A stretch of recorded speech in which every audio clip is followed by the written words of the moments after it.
زکریا نے بیان کیا، کہا کہ مجھ سے عامر نے، کہا کہ مجھ سے جابر رضی اللہ عنہ نے بیان کیا کہ ان کے والد عبداللہ بن عمرو بن حرام جنگ احد میں شہید ہو گئے تھے اور وہ مقروض تھے۔ میں رسول کریم صلی اللہ علیہ وسلم کی خدمت میں حاضر ہوا اور عرض کیا کہ میرے والد اپنے اوپر قرض چھوڑ گئے، ادھر میرے پاس سوائے اس پیداوار کے جو کھجوروں سے ہوگی اور کچھ نہیں ہے، اور اس کی پیداوار سے تو برسوں میں قرض ادا نہیں ہو سکتا، اس لیے آپ میرے ساتھ تشریف لے چلیے تاکہ قرض خواہ آپ کو دیکھ کر زیادہ منہ نہ پھاڑیں۔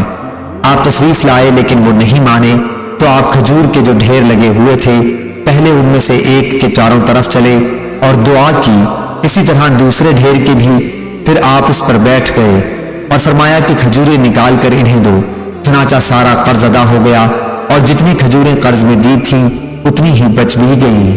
صحیح بخاری حدیث نمبر 3580۔ حماد نے بیان کیا، ان سے عبدالعزیز نے اور ان سے انس رضی اللہ عنہ نے، اور حماد نے اس حدیث کو یونس سے بھی روایت کیا ہے، ان سے ثابت نے اور ان سے انس رضی اللہ عنہ نے بیان کیا کہ رسول اللہ صلی اللہ علیہ وسلم کے زمانے میں 1 سال قحط پڑا۔ آپ جمعے کی نماز کے لیے خطبہ دے رہے تھے کہ ایک شخص نے کھڑے ہو کر کہا، یا رسول اللہ، گھوڑے بھوک سے ہلاک ہو گئے اور بکریاں بھی ہلاک ہو گئیں، آپ اللہ تعالیٰ سے دعا کیجئے کہ وہ ہم پر پانی برسائے۔ حضرت صلی اللہ علیہ وسلم نے اپنے ہاتھ اٹھائے اور دعا کی۔ حضرت انس رضی اللہ عنہ نے بیان کیا کہ اس وقت آسمان شیشے کی طرح بالکل صاف تھا، اتنے میں ہوا چلی، اس نے ابر کو اٹھایا، پھر اس ابر کے بہت سے ٹکڑے جمع ہو گئے اور آسمان نے گویا اپنے دہانے کھول دیے۔ جب ہم مسجد سے نکلے تو گھر پہنچتے پہنچتے پانی میں ڈوب چکے تھے۔ بارش یوں ہی دوسرے جمعے تک برابر ہوتی رہی۔ دوسرے جمعے کو وہی صاحب یا کوئی دوسرے پھر کھڑے ہوئے اور عرض کیا، اے اللہ کے رسول، مکانات گر گئے، دعا فرمائیے کہ اللہ تعالیٰ بارش روک دے۔